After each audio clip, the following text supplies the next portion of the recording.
안녕하세요. 절대값집 외명품 PD 한 PD입니다. 자, 최근에 우리가 점심을 먹으러 가면 점심 가격이 폭등했잖아요. 그런데 가만히 보면은 예를 들어 이제 꼬다리 냉면 같은 걸 먹으러 가면은 이 꼬다리의 양이 줄었어. 그러니까 가격은 작년보다 10%에서 20% 올랐는데 꼬다리의 양이 줄었더라. 자, 그러면 어떻게 되겠어요? 다음에 안 가겠죠? 그죠? 그렇게 안 가더라고요. 그래서 경기 불황이 오더라고. 가게가 장사가 안 되고. 자, 음식을 파는 입장에서는 어쩔 수 없는 것 같아요. 그분들도 뭐 나름대로 사정이 있지 않겠어요? 그렇다고 막 퍼줄 수도 없는 거고. 그렇다고 가격을 더 올려야 되는데. 그죠? 예를 들어 10%만 올리면 그래도 갈 수 있는데 20% 30% 올리니까 올릴 수도 없는 거고. 이게 서로가 지금 고욕지책이 돼버린 것 같아. 자, 지금 이제 문제가 우리 인플레이션에 이제 큰 쓰나미 같은 물결이 닥치고 있다. 그런 것이 지금 문제인데, 지금 미국과 중국의 무역 전쟁이 시작이 됐어요. 자, 요즘 중국이 뭐가 문제냐면 막 그냥 저가 제품들을 쏟아내는 거야. 이 중국의 경기가 안 좋다 보니까. 그냥 여기는 뭐 가진 게 노동력하고 원료잖아요. 그냥 세계의 공급망에 저가 제품을 쏟아내고 있는 거야. 자, 그러다 보니까 그쪽의 산업들이 중국에 쏟아내는 산업들은 그냥 다 맛이 가는 거야. 그죠? 우리 같은 경우에 뭐 LCD 산업, 그다음에 태양광 산업, 그죠? 다 맛이 가잖아요. 그래서 미국을 겨냥을 했는지 중국의 전기차를 그냥 싸게 쏟아낸 거야. 그러니까 지금 미국 입장에서는 테슬라의 산업에 미국의 경기에 직결되어 있는 거거든요. 만약에 미국의 전기차가 죽으면 미국의 제조업이 죽는 거야. 그렇지 않겠습니까? 안 그래도 선거를 앞두고 있는데 미국의 자동차 산업이 죽어버리면 바이든은 선거에서 이길 수가 없어요. 자, 그래서 미국이 중국의 전기차에 대해서 관세를 100% 검토하겠다. 그래서 중국은 보복을 부를 것이다. 보복을 하겠죠. 자, 이렇게 되면 문제가 뭐냐면 이 고래등 싸움에 새우등이 터지는 거야. 물론 이제 이것 때문에 우리가 이득을 보는 산업은 있어요. 뭐 예를 들어 자동차 산업이라든지 배터리 산업이라든지 그런 이득을 보는 건 있지만은, 자, 문제는 중국이 보복을 할 거라는 거죠. 그죠? 어떻게 보복을 하겠어요? 이들이 가지고 있는 원료, 그죠? 뭐 히토류, 흑연, 뭐 2차 전지에 뭐 어마어마하게 들어간 연료들이 있잖아요. 뭐 그것들을 가격을 올린다든지, 그죠? 가격을 올린다든지, 아니면 수입을 규제한다든지. 자, 이게 여러분들 우리가 알게 모르게 의약품의 원료들 있잖아요. 의약품의 원료들, 이것도 중국에서 무지하게 수입을 해요. 우리가 뭐 자동차 관련 이것만 수입하는 게 아니라 뭐 반도체 원자재도 수입을 할 것이고, 알게 모르게 어마어마한 원료들을 중국에서 가져오는 거예요. 자, 그런데 중국이 보복으로 나온다고 하면 이거 인플레이션이 가속화될 수 있다라는 거야. 그죠? 우리가 미국과 중국의 무역 전쟁은 그런 의미가 있는 거예요. 인플레이션이 가속될 수 있다. 라는 거죠. 문제는 뭐 우리가 자동차 산업이나 배터리 산업이나 태양광에서 이득을 보는 게 문제가 아니라 우리 물가가 올라갈 수 있다라는 거. 우리 물가가. 자, 어쨌든 중국산 전기차의 최대 100% 그리고 태양광 배터리 등에도 관세를 검토 중이다라는 거예요. 자, 미국의 선택은 어쩔 수 없어요. 그죠? 이 중국이 지나가면 그 산업은 그냥 중국 제품으로 초토화되는 거야. 당해낼 수가 없는 거야. 당해낼 수가. 자, 그래서 미국이 슈퍼 301조, 미국은 2022년부터 통상법 301조 등에 따라 중국산 제품에 부과된 총 3천억 달러 규모 관세에 대해서 재검토를 해왔다. 그래서 바이든 행정부가 중국산 수입품에 대한 관세를 막바지 조율 중이라며, 특히 중국산 전기차에 대한 관세를 현행 25%에서 100% 인상한다. 자, 100% 인상하면 중국차를 미국에 팔 수가 없어요. 그죠? 팔 수가 없어요. 뭐 남아야 팔지. 아무리 뭐 싸게 판다고 해도. 자, 이렇게 관세를 4배 인상해서 사실상 중국산 전기차의 미국 내 진입을 막겠다라는 거죠. 만약에 이대로 중국차가 들어오면 미국의 자동차 산업은 그냥 붕괴되는 거예요. 뭐 우리도 마찬가지고. 자, 미국은 그동안 중국의 과잉 생산 문제를 문제 삼았다. 자, 여러분, 이거 자동차뿐만 아니라 우리도 문제잖아요. 그 알리와 테무가 들어오는 바람에 우리 이 온라인 쇼핑 업체들 완전히 요즘 타격을 받았죠. 그죠? 그래가지고 지금 우리도 대책을 마련 중이잖아요. 여러 가지 대책을. 사실 알리템을 이대로 놔두다가는 이대로 가다가는 우리 유통망은 다 깨지는 거야. 그죠? 우리도 대책을 마련해야 돼요, 이거. 중국이 전기차 제조업체들에게 막대한 보조금을 지급해서 저가 생산을 유도함으로써 공정 경쟁을 저해한다. 이 중국이란 나라는 원료도 풍부하지, 인건비 싸지, 그죠? 그 다음에 정부의 통제 정책을 할 수 있는 나라잖아요. 그리고 법을 무시하면서 할 수 있는 나라잖아요. 자, 그러다 보니까 경제가 아니다. 그렇게 생각해서 미국에서 이렇게 관세를 때린다. 자, 미국의 100% 관세 조치가 현실화되면 사실상 중국산 전기차의 미국 진출은 어려워진다. 자, 이 문제는 이제 그 후폭풍이죠. 후폭풍.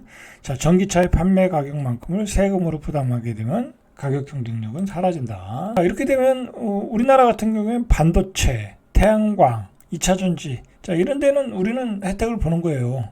경쟁력이 있어지는 거지, 미국에서. 근데 만약에 미국산 전기차가 들어간다든지 2차 전지가 그대로 들어간다든지 하면 우리 2차 전지 같은 경우는 경쟁률이 떨어지는 거예요. 자, 로이터 통신은 미국이 주사기 등 중국산 의료기기에 대해서도 관세 부과를 검토하고 있다. 그러니까 미국이 전체적으로 이 중국의 저가 제품에 대해서 관세 때리고 있는 거야. 자, 이제는 옛날에 중국이 그래도 기여했던 게 인플레이션을 잡는 거였잖아요. 저가 제품을 공급을 해서 이제는 그런 게 이제 사라진 거야. 미국의 정책적으로 이렇게 관세를 때려버리면 이제 저가 제품이라는 게 이제 수출할 수 없게 되니까 결국은 이게 어려워지고 인플레이션은 계속 가는 기조가 되는 거죠. 자, 중국의 반응을 보시죠. 중국 관영 황구15는 사설을 통해서 중국의 친환경 제품 과잉 생산에 대해 비논리적이고 근거 없는 비방 캠페인은 바이든 행정부가 오랫동안 구상한 무역 보호주의 조치의 디딤돌에 불과하다. 자, 이는 중국 발전을 탄압하고 저해하려는 미국의 스무동기다. 자, 이제 본격적으로 미국과 중국의 무역 전쟁이 시작됐다. 이제 그 신호로 보셔야 되는 거죠.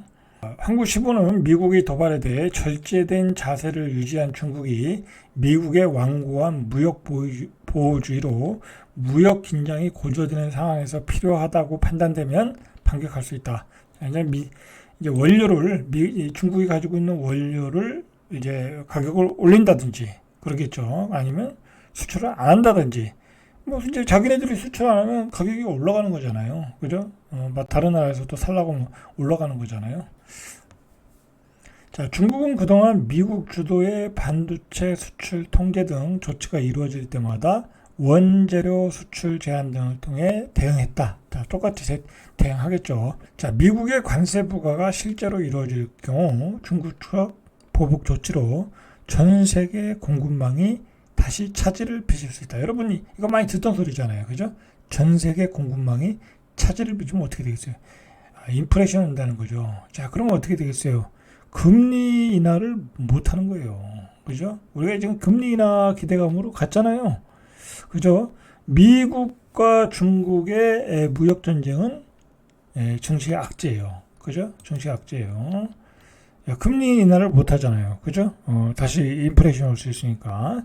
자, 트럼프 전 대통령은 재임 시절 중국에 대해서 광범위하게 관세를 부과하면서 중국과 관세 전쟁이 촉발됐다며 이번 조치는 세계 최대 경제 대국인 두 나라 사이 긴장이 고조되는 시기에 중국의 보복을 불러올 수 있다. 자, 미국 내에서는 관세 부과의 일변도의 정책이 오히려 자국 산업을 보호하기는커녕 더 유축시킬 수도 있다. 자, 부정적으로 보는 거죠. 부정적으로 이 미국 내에서도 트럼프 입장에서는. 자, 어쨌든 바이든 입장에서는 선거가 얼마 안 남았잖아요.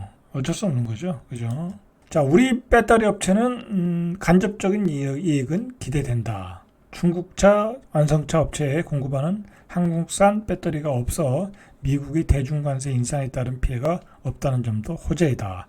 자, 그리고 태양광 산업을 하는 하나솔루션 관계자는 실제 대중 관세가 크게 오른다면 호재로 인식된다며 미국에서 동남아를 우회해 공급되는 중국산 태양광 제품에 대한 면세 조치도 6월에 종료되는 만큼 미국 시장을 공략 중인 회사들에게는 호재가 될 수 있다. 자, 이런 업종들이 호재를 나올 수 있다라는 거죠.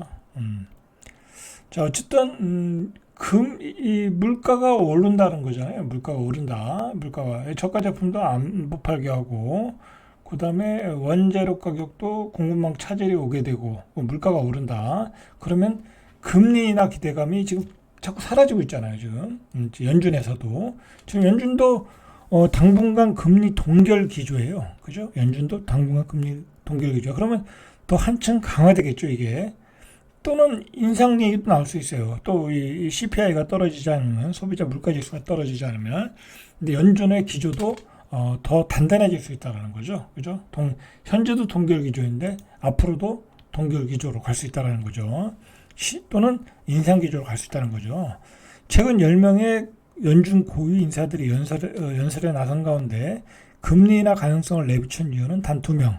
나머지들은 매파이거나 중도로 가고 있다는 그 입장들이. 그래서 금리나 시점이 자꾸 밀려지고 있어요. 미중의 무역 전쟁은 인하 시점을 더 뒤로 미루겠죠. 자, 이런 가운데 또 한 가지 뉴스가 나왔어요. 무슨 뉴스냐면, 제가 예전부터 얘기했지만 기후변화 때문에 이 플랜테이션, 그죠? 이 우리 먹거리, 푸드 플랜테이션이 일어나고 있다라는 거죠. 자, 그게 우리 점심값을 막 올리고 있는 거잖아요. 그죠? 식자재 가격들을 올리고 있으니까. 자, 지금 이번에 나온 거는 올리브유 가격이 올라간다라는 거. 올리브유 가격을 올려야 된다. 자, 식품업계에 따르면 CJ 제재당 샘표, 이 대형마트에서 판매하는 올리브유 제품 가격을 30%, 와, 이게 30%씩 넘는 거야. 이걸 이 올리브유의 원자재를 재배하는 원유를 재배하는 그 스페인, 포르투갈, 자, 그런 나라들이 기후 변화 때문에 이 생산량이 줄어들었다라고 그래요. 그래서 할 수 없이 30%를 올린다고 각 유통사에 통보했다라는 거죠. 자, 여러분들 이 올리브유를 올리면 이것 가지고 닭 튀기는 회사가 있거든요. BBQ인가 있거든요. 자, 그럼 이제 닭값도 올라가는 거예요. 치킨값도 올라간다. 그죠? 우리 치킨 많이 먹잖아요. 그죠? 자, 이거 참 큰일 났어요. 그죠? 이제 뭐 할 수 없어요. 뭐 가격이 올라가는 거는 이제 시대의 흐름 같아. 그죠? 뭐 우리가 아끼고 절약하고 뭐 그렇게 살아야지. 예전같이 살 수 없잖아요. 그죠? 자, 이번 올리브유 가격 인상은 국제 올리브유 가격 급등에 따른 것이다. 업계에 따르면 국제 올리브유 가격은 1년 새 40% 올랐다라는 거죠. 자, 여러분들 뭐 사실 치킨 뭐 한 달에 한 3번 먹을 거야, 4번 먹을 거야.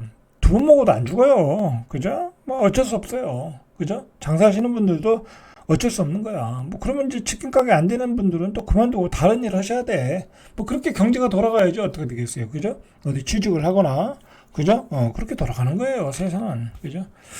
자, 국제 올리브유 가격 상승의 주요 원인으로는 최대 생산국인 스페인의 가뭄이 꼽힌다. 여러분들 이거 지금 이게 올리브유만 그런 게 아니에요. 뭐 커피도 그럴 거 아니에요. 커피도 이게 기후 변화 때문에 우리 요즘 같이 막 중국은 막 그 폭우가 내리고 반대편 지역에서는 가뭄이 오고 막 그렇게 된다니까요. 이 지구상에 내리는 비의 양은 한정돼 있는데 이게 골고루 내려야 되는데 그냥 한 곳에서 퍼붓고 한 곳은 가뭄으로 가고 막 그렇게 되는 거야. 자, 그렇게 되면 이게 이런 현상이 나오는 거예요. 자, 지난 2년간 스페인은 가뭄에 시달렸고 이에 따라 스페인산 올리브는 가격이 1년 새 2배 이상 올랐다. 그죠? 2배 이상 올랐다. 자, 기후변화로 인한 자연재해나 극한 날씨로 농작물 생산이 감소해. 자, 물가가 오르는 것을 기후 플랜테이션이다. 이게 현실화되고 있다는 거야. 자, 이 밖에 그리스와 이탈리아, 포르투갈 같은 주요 올리브 생산국에서도 날씨 때문에 착황이 나빴다. 자, 이거 이제 자, 국제 올리브유 가격 급등에 따라 100% 올리브유를 써서 닭을 튀겼던 치킨 프랜차이즈 BBQ는 지난해 10월부터 올리브유보다 가격이 저렴한 해바라기유를 절반 섞어서 사용하고 있다라는 거예요. 자, 이 정부도 참 입장이 곤란해졌죠. 이 정부도 요즘 물가가 폭등해서 여러 가지로 지금 지지율이 떨어지고 있는데, 자, 정부도 물가 안정에 기조에 협조해 달라고 요청하고 있으나 뭐 할 수 없죠. 회사들이 뭐 죽을 맛인데. 자, 이게 보세요. 이제 올리브유가 올라가면 우리가 김은 많이 먹잖아요. 저도 김은 좋아하는데 이 김 전문 업체인 광천김, 뭐 이런 대천김, 성경식품 이런 데도 김값을 올려야 된다는 거예요. 이 김에 올리브유를 바르거든. 그죠? 외식 업체 중 맥도날드는 이달 16개 메뉴 가격을 평균 2.8%, 피자헛은 메뉴 2종 가격을 약 3% 이렇게 계속 올리는 거야. 우리가 막 많이 먹는 뭐 김, 뭐 치킨, 뭐 맥도날드 그것만 올리나요? 롯데 웰푸드는 초콜릿 원료인 코코아 가격 상승에 따라 빼빼로, 가나 초콜릿 등 제품 가격을 이달부터 올리기로 했다. 뭐 방법이 없어요. 그냥 줄이는 수밖에 없는 거야. 우리는 줄여서 그러면 뭐 이제 뭐 많이 안 팔리면 이제 뭐 원자재 가격도 떨어지지 않겠어요? 뭐 그렇게 뭐 경제는 흘러가는 거예요. 그죠? 어쨌든 미중의 패권 전쟁, 자 그거는 물가 폭등의 또 다른 신호이다. 우리가 그렇게 받아들여야 돼요. 자 그러면 그동안 또 물가 폭등 때문에 금리 인하를 못하겠다, 어렵겠다, 자꾸 뒤로 딜레이 되던 게 더 딜레이 될 가능성이 있다라는 거죠. 그리고 주식시장에는 이거는 악재로 받아들일 수 있다. 그죠? 이제 주식이 올라가기가 쉽지 않겠죠. 제가 얘기했듯이 박스권, 그죠? 이제 박스권이에요. 박스권의 종목 장세, 그죠? 그런 기조로 갈 수밖에 없어요. 뭐 이 상황에서 금리 인하를 할 수가 없잖아요. 그죠? 자, 절대값TV의 명품 PD 한PD였습니다.